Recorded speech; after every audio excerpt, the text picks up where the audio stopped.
சென்னை கொளத்தூர் தொகுதியில் நடைபெற்ற பொங்கல் விழாவில் திமுக நிர்வாகிகள் 2000 பேருக்கு முதலமைச்சர் ஸ்டாலின் பொங்கல் பரிசுகளை வழங்கினார். பொங்கல் விழாவை முன்னிட்டு கொளத்தூர் தொகுதிக்குட்பட்ட பெரம்பூரில் பொங்கல் விழா 2024 என்கிற பெயரில் பொங்கல் நலத்திட்ட உதவிகள் வழங்கும் நிகழ்ச்சிக்கு ஏற்பாடு செய்யப்பட்டிருந்தது. இதில் பங்கேற்ற முதலமைச்சர் ஸ்டாலின் திமுக வட்ட நிர்வாகிகள், பகுதி பிரதிநிதிகள் உள்ளிட்ட 2000 பேருக்கு பொங்கல் பரிசு பொருட்கள் மற்றும் நிதியை வழங்கினார். இதனையடுத்து நிகழ்ச்சி முடிந்து சென்ற முதலமைச்சர் ஸ்டாலின் அனைவருக்கும் வழக்கம் போல் இந்த ஆண்டும் பொங்கல் நல்வாழ்த்துக்கள் என பொங்கல் வாழ்த்துக்களை கூறி சென்றார்.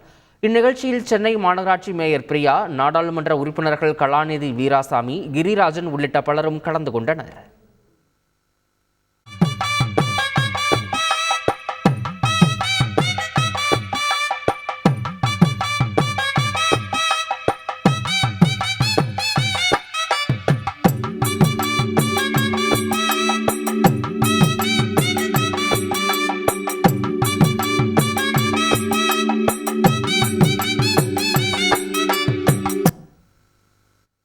சென்னை கொளத்தூர் சட்டமன்ற உறுப்பினர் அலுவலகம் அருகே பொங்கல் விழா நடைபெற்றது.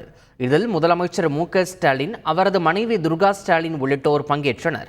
அப்போது சாலையின் இருபுறங்களிலும் பெண்கள் பொங்கல் வைத்ததை பார்வையிட்ட முதலமைச்சர் 1000 பெண்களுக்கு பொங்கல் பரிசு வழங்கினார்.